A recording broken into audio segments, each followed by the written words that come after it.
Buenos días, profesores, reciban un cordial saludo por parte mía y de todo mi equipo de trabajo.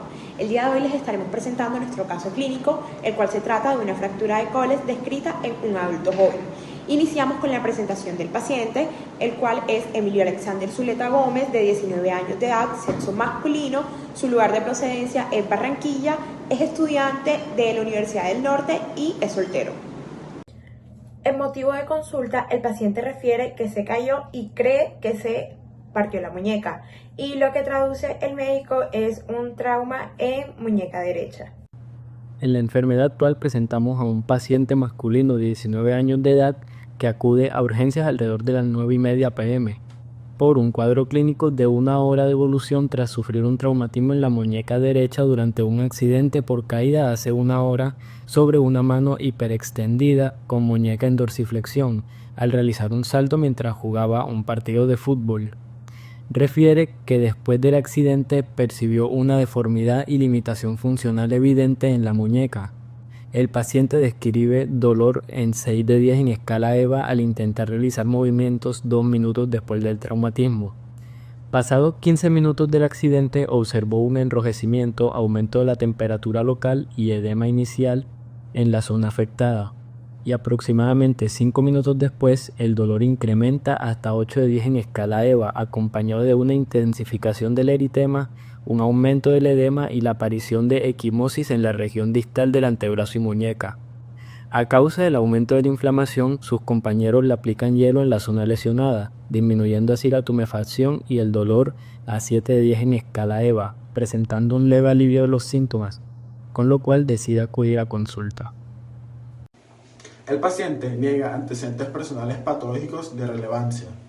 También niega antecedentes familiares relevantes de primer y segundo grado de consanguinidad. En el examen podemos encontrar una antropometría normal, refiriendo a sus extremidades y piel. En la muñeca derecha, donde está la fractura, hay hinchazón, sensibilidad al tacto y la movilidad está limitada debido a la lesión. El resto de las extremidades está sin alteración, sin hinchazón, deformidades o dolor. Los pulsos distales y el llenado capilar se encuentran normales. Respecto a la línea del tiempo, tenemos alrededor de las 8:30 p.m. el paciente, un hombre de 19 años, que sufre un traumatismo en la muñeca derecha tras una caída en la que intenta apoyar su mano en hiperextensión con la muñeca en dorsiflexión. A las 8:32 alega deformidad y dolor 6 de 10 en EVA. En 8:35, paciente nota una limitación en su movilidad de la muñeca derecha. 8:45, presencia de eritema, edema y sensación de dolor. A las 8:50 se da esa intensificación del dolor y se da inflamación. 8:55 hay una aplicación de hielo, dolor 7 sobre 10 en EVA y disminución de tumefacción. 9:30 debido a que el dolor aumenta, el paciente se dirige a urgencia para recibir atención médica. Consulta con un profesional de la salud. En la inspección inicial se observa una deformidad en la muñeca conocida como mano de tenedor, que es característica de ciertas fracturas de extremidad distal del antebrazo. El paciente reporta un dolor intenso de 8 de 10 en la escala EVA, que inicialmente fue de 6 de 10, pero se incrementó. La muñeca muestra signos de inflamación progresiva, dolor a la palpación, sensibilidad en la parte distal de los dedos y un buen llenado capilar. Aquí se presenta la morfología asociada al caso, los huesos y sus tejidos.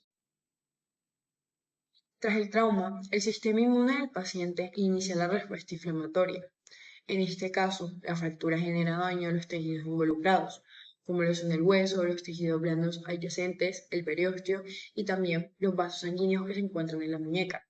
La lesión provoca la liberación de moléculas llamadas DAMPs, que son los patrones moleculares asociados al daño, debido a que el traumatismo induce daño tisular y muerte celular por necrosis, ocasionando la liberación del contenido intracelular al medio extracelular.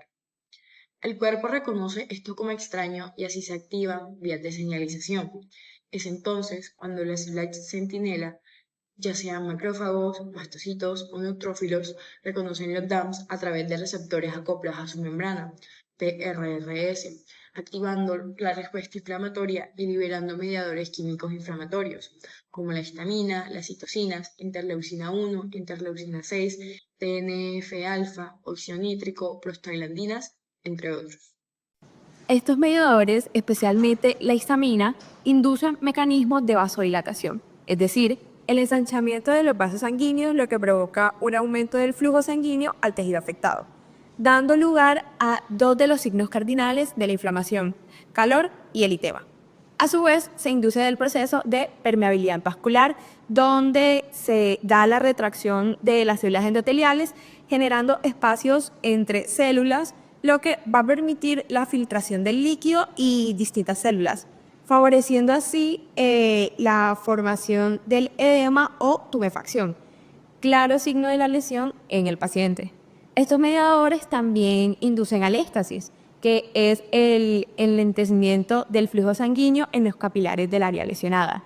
Esto permite que los eritrocitos se concentren en el centro del vaso, empujando los leucocitos a las paredes, donde con ayuda de las adhesinas se adherirán al endotelio vascular y rodarán hasta atravesar la pared del vaso mediante extravasación leucocitaria y llegar al tejido afectado. Ahí los leucocitos se activan y liberan enzimas que ayudan a alimentar el tejido dañado por fagocitosis con ayuda de un fagolisosoma. La fisiopatología de una fractura está compuesta por las 4 fases de la consolidación ósea. La primera fase es el hematoma, luego está la fase inflamatoria, la fase reparadora y la remodelación. La formación del hematoma se presenta en los primeros 5 días a partir del trauma. Se genera por el rompimiento de los vasos en el tejido óseo, como se puede observar en la imagen, incluyendo periósteos, músculos y tejidos blandos adyacentes. Al final de la primera semana inicia la llamada fase inflamatoria, donde se produce una neovascularización que ocurrirá alrededor del coágulo sanguíneo grande. Los factores de coagulación permanecerán en la zona afectada para formar una red de fibrina, como la podemos observar en la imagen, la cual es un marco para la proliferación de yemas capilares y fibroblastos.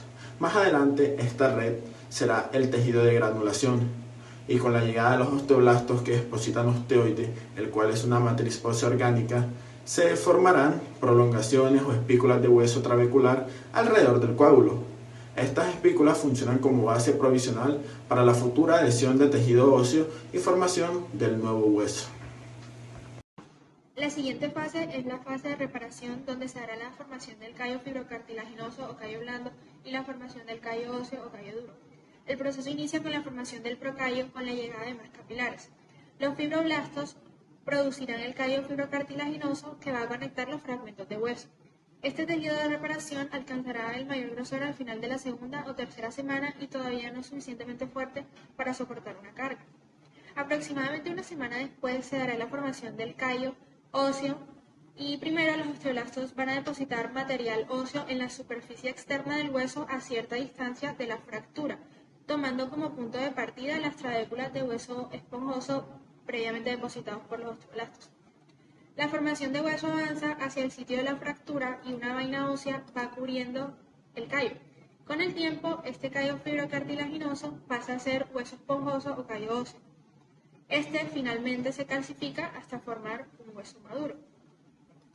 Consecuentemente, se induce el proceso de remodelación ósea, donde los osteoclastos eliminarán porciones de hueso muertas.